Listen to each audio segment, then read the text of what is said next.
သားသေးဗျစကသားမှာရင်းနေအောင်အထူပိုင်အာဖဂန်တင်းကဦးထားခဲ့တာပဲဖြစ်ပါတယ်လူခန့်ကျော်လင်းရောင်ရင်းနေအောင်လိုက်နေပြီလူကြီးတွေပဲရင်းနေအောင်အေးရတဲ့ဝင်လာပြီရင်းနေအောင်ဒီမောင်ကျော်ရလက်ကန်လာပြီ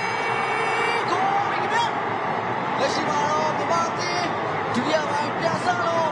နှစ်မိနစ်မပြည့်ခင်အချိန်တွင်းမှာပဲဒီနေ့ဒီမောင်တင်းရဲ့တက်စစ်ပိုင်းကိုဦးဆောင်ပြီးတော့ပွဲထွက်လာခဲ့တဲ့ရင်းနေအောင်ရရှိလာတဲ့အခွင့်အရေးကိုမောင်ရင်မရှိအဆုံးသက်သွားခဲ့တာပဲဖြစ်ပါတယ်ကိုင်းစီဒီမှာတော့မြန်မာတင်း2ဂိုးမရှိဆိုတဲ့ရလန်တစ်ခုနဲ့တော့အာဖဂန်တင်းကိုတော့ဒီကစားကိုစပြီးတော့ဦးဆောင်ခဲ့ပြီပဲဖြစ်တယ်မြန်ဟုတ်ပါတယ်ကိုမြတ်ဖွဲဒုတိယပိုင်းပြန်စပြီးတော့တိတ်မကြခင်မှာပဲရရှိလာတဲ့အခွင့်အရေးကိုအကောင်းဆုံးအသုံးချခဲ့ရလည်းဖြစ်ပါတယ်လက်ရှိမှာတော့မြန်မာပြည်သက်တွေတကယ်ကိုလိုချင်နေတဲ့ရလဒ်မျိုးကိုတော့မြန်မာအသင်းပေါ်ဆောင်နိုင်ပြီလို့တော့ပြောရမယ်မြတ်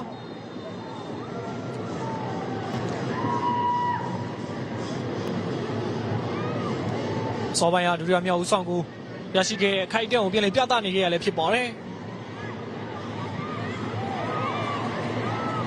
ကွင်းလေကချန်လန်တင်ရဲ့အကွက်မြင်ဖေးဖို့မှုကိုတက်စပါမှာရှိနေခဲ့တဲ့ရဲနိုင်အောင်